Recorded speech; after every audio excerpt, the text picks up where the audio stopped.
বেশ অন্যরকম হবে আর স্বাদেও হবে অনন্য। এমন কোনো রেসিপি চাইলে আজকে এই রুই মাছের সর্ষে ঝালের রেসিপিটা ট্রাই করতে পারেন। তার জন্য আমার প্রয়োজন অনুযায়ী আমি 4 পিস রুই মাছ নিয়েছি। লবণ আর হলুদ মাখিয়ে মাছটাকে বেশ খানিকক্ষণ ধরে ম্যারিনেট করে রেখে দেবো। এবার কড়াতে পর্যাপ্ত পরিমাণে সর্ষের তেল গরম করে মাছগুলোকে একে একে এপিট ওপিট দুপিটি লালচে করে ভেজে তুলে রাখবো। মাছ ভাজা হয়ে গেলে ওই তেলেই বাকি রান্নাটা করব।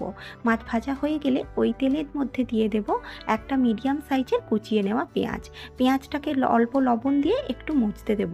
পেঁয়াজটা বেশ ভালো করে ভাজা হয়ে গেলে অল্প একটু টমেটো কুচি দিয়েও আরও খানিকক্ষণ কষিয়ে নেব। পেঁয়াজ আর টমেটোটা ভালো করে কষানো হলে বাটা মশলার মধ্যে আদা জিরে বাটা, গুঁড়ো মশলার মধ্যে ধনের গুঁড়ো, হলুদের গুঁড়ো আর লঙ্কার গুঁড়ো দিয়ে অল্প জল দিয়ে গুঁড়ো মশলাগুলো ভালো করে মিশিয়ে নিয়ে মশলাটা বেশ খানিকক্ষণ ধরে কষতে হবে। কষানোর সময় আমি একটু ঢাকা চাপা দিয়ে রেখেছিলাম, তাতে করে মিনিট দুয়েকের মধ্যেই মশলাটা কষানো হয়ে গেছে আর মশলা থেকে সুন্দর তেল ছেড়ে বেরিয়েছে। তেল ছেড়ে বেরোনো অবধি মশলাটা কষিয়ে নিয়ে আগে থেকে গোটা আলু ও হলুদ সর্ষে সমপরিমাণ মিশিয়ে একটা পেস্ট আমি তৈরি করে রেখেছিলাম, সেই পেস্টটা দিয়ে আরও বেশ খানিকক্ষণ কষিয়ে দিয়ে গ্রেভির জন্য পর্যাপ্ত পরিমাণে জল দিতে হবে।